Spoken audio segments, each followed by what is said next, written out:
Morning is day 12. It's about 5:30 in the morning. Got up a little after 5 and just starting to break down camp. And I'm gonna get on the trail by around 6. So the goal today is to get over Kennedy Creek in the morning and Red Pass in the afternoon. Okay, it's about 6 o'clock. I'm almost ready. One of the things I do along with getting breakfast is to set up a cold soak lunch, get that started. So this is rice and beans in a Talenti jar, dehydrated rice and beans. I'm just gonna keep these in my pack. And you know, it only really takes about half an hour. Probably get to eating it in an hour or two. The other thing is camping by a river creates a lot of condensation in a single-walled tent. My tent is single-walled, which means it doesn't have like a fly that allows for a separation with the condensation. So the inside of my tent and my sleeping quilt, which is say my sleeping bag, are a little bit damp. Certainly I want my sleeping bag to be dry by the time I put in for bedtime. So at some point, I'm gonna have to dry things out, but everything's pretty snowy today still. So I think probably we'll just set up camp with a little bit of daylight and let things dry out when I set up camp tonight. It's just one of the downsides of camping next to a river or a lake is you get a little bit more condensation and sometimes on your sleeping bag. It's been slow going up this climb. A lot of snow on the trail, as you can see. Probably doing about 1 mile an hour. But being careful. Nice views though, huh?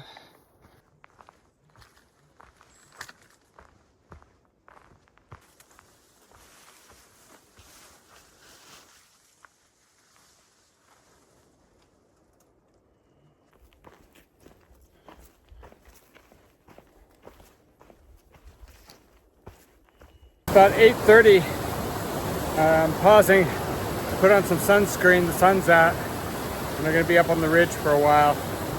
I just crossed the stream on those logs. Not too bad. It's good practice for Kennedy Creek if I decide to cross on a log. You see, flowing pretty strongly.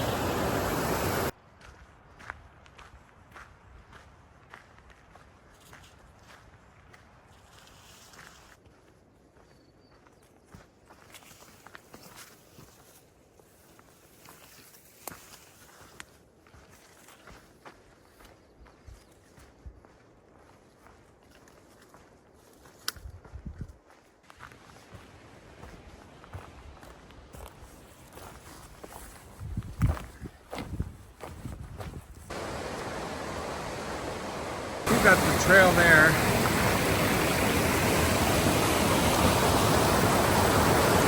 Some logs to cross on over there.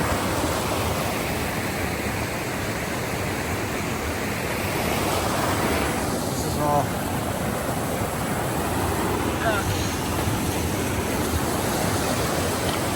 Yeah, I think I'm going to cross over there. Okay, so the crossing is here. I'm about to do that. Flowing pretty fast, but it's a lot lower than it was 3 years ago when I crossed, because a lot of this was underwater, and this was the second part. Now it looks like it's just the first part.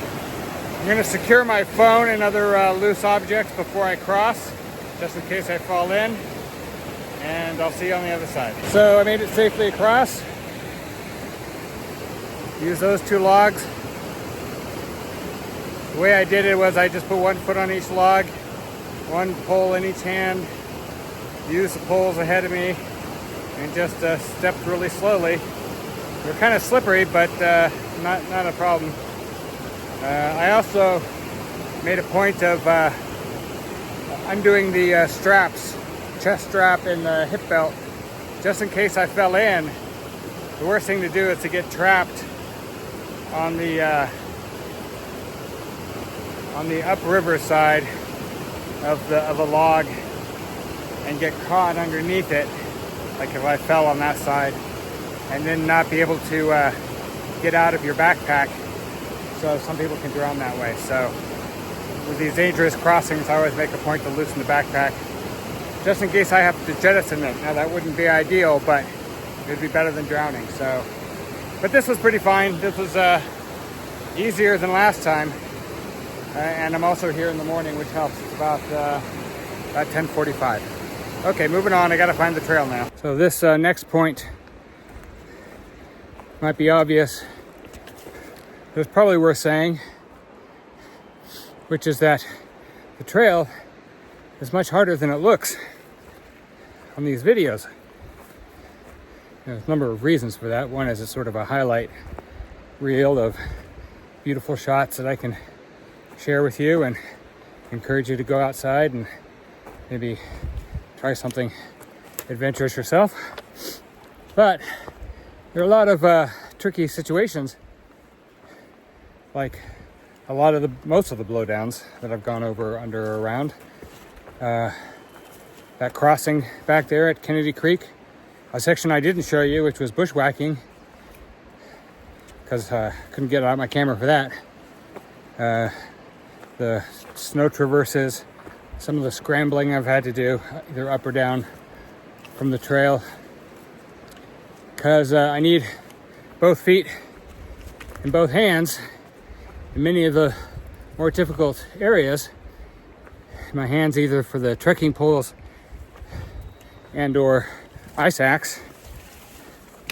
Point being that I'm only really showing you the sections that I can manage with one hand tied behind my camera.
So this river crossing looks like a bit of a puzzle.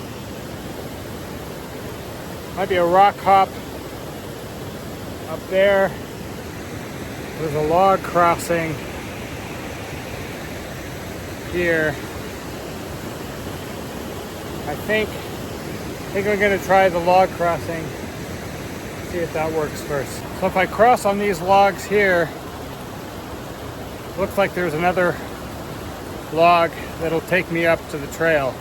That worked pretty well. I crossed on the big log, biggest of the two, and had a nice bark that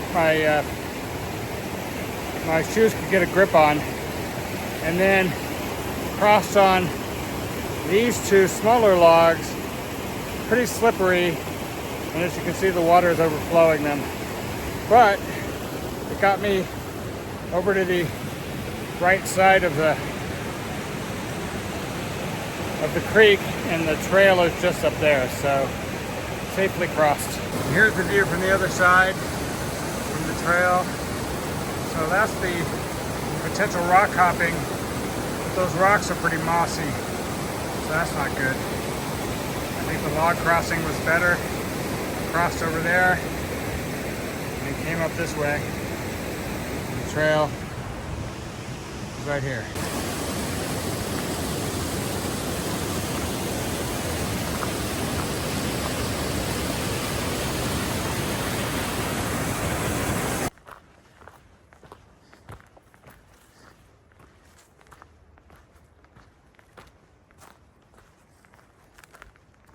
Quarter after 4, and too early to stop for the day, so I'm just stopping for a second, or maybe it's a third lunch. Got a nice little open area here. There's a stream nearby. It would be a nice place to set up a tent. A little windy, but that's okay today because it's pretty warm.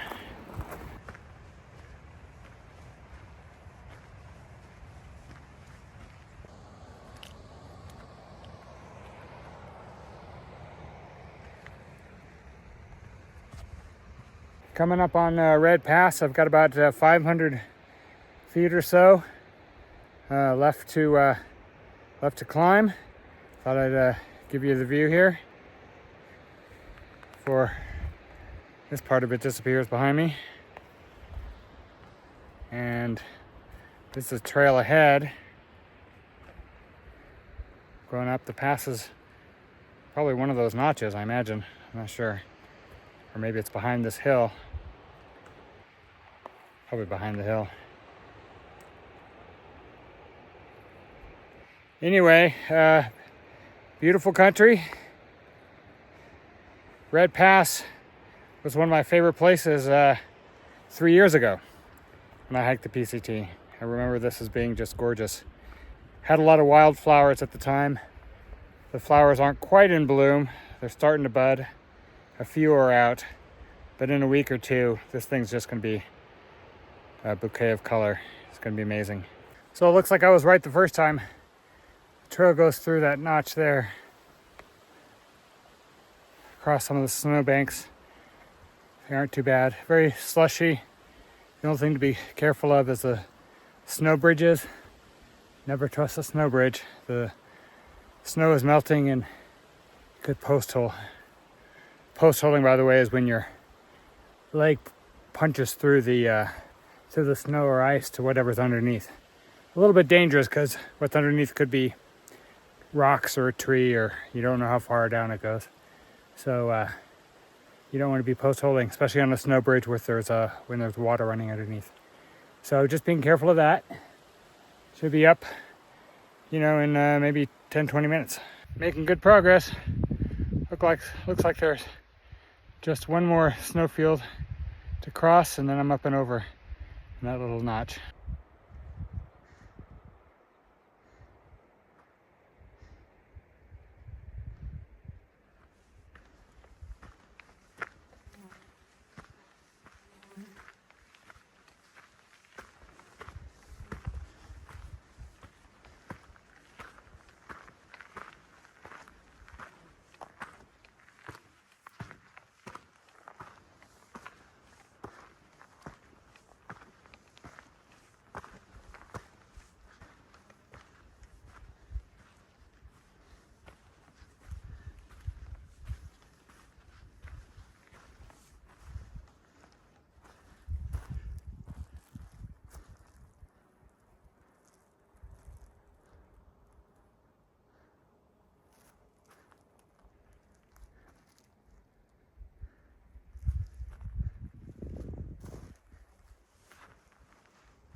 I am going to actually take a rest here for a few minutes, drink some water, maybe take a snack, and then figure out how far I want to go. I think there's a possible tent site a couple miles away.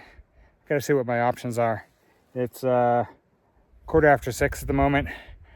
It's gonna start getting dark around 9:30.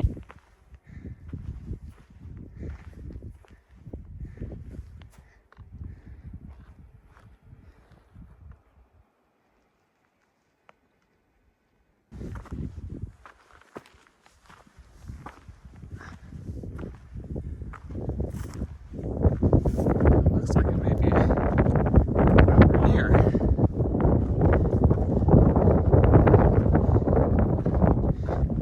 Off in the far distance there.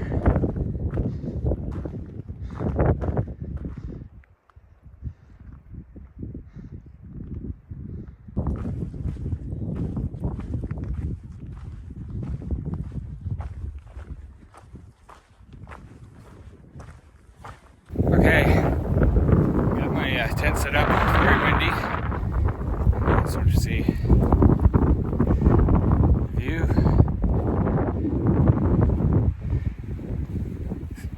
Kind of exposed spot. I got a little bit of trees for cover, but the wind keeps changing direction.